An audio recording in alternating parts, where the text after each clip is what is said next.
पुणी थे इस्कन अदिनिया रथयात्रा को नहीं तीव्र असंतोष। श्री जगन्नाथ चेतना गवेषणा प्रतिष्ठान पक्षर एने गतकाली राष्ट्रपति, प्रधानमंत्री, गृहमंत्री, संस्कृति मंत्री, राज्यपाल, मुख्यमंत्री और संस्कृति मंत्री को चिठी लिखा जायछि। सुजोग मिलिले राष्ट्रपति पुरी गस्त समय तांको भेटी इस्कन अदिनिया रथयात्रा बंद पई आलोचना कराजिबो बोली कहिसेंती प्रतिष्ठान। शास्त्र और प्राचीन परंपरा को उल्लंघन करी इस्कन संगठन द्वारा परिचालित अदिनिया रथयात्रा बंद पई श्रीमंदिर प्रशासन पक्षरु इस्कन कर्तृपक्ष को पूर्वर चिठी दि जाइथिला। एहा विरुद्ध रे पूर्वर शंकराचार्य, गजपति, श्रीमंदिर प्रशासन समेत प्रवासी भारतीय माने अनेक पदक्षेप नेछंती। एबे एथिरे सामिल होइछंती श्री जगन्नाथ चेतना गवेषणा प्रतिष्ठान।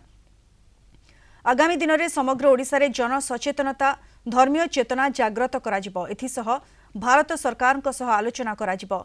शेष पंथा स्वरूप मान्यवर सुप्रीम कोर्ट और अंतर्जातीय कोर्टर आश्रय नियाजिबो बोली श्री जगन्नाथ चेतना गवेषणा प्रतिष्ठान पक्षर आयोजित सांबादिक सम्मेलन में सूचना दी जाइछि।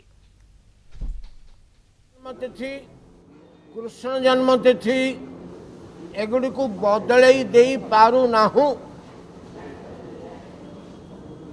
से भलिया जगन्नाथ रथयात्रा दिवस को आम केमिति बदलई दबा बदलैबा ताहले एठू आरंभ होबा व्यतिक्रम निज स्वेच्छाचारी समस्त हो महाप्रभु रीतिनीति को रोकवा एवं श्रृंखलित करने एवं शास्त्र विहित करने प्रतिष्ठान दृढ़ भाव में चिंता करुछि।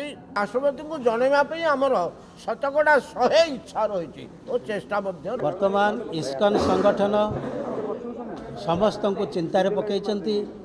जेते सनातन धर्मी, जेते जगन्नाथ प्रेमी समस्त मनरे घोर आघात सृष्टि होइछि। कारण से माने असमय रथयात्रा करुचंती।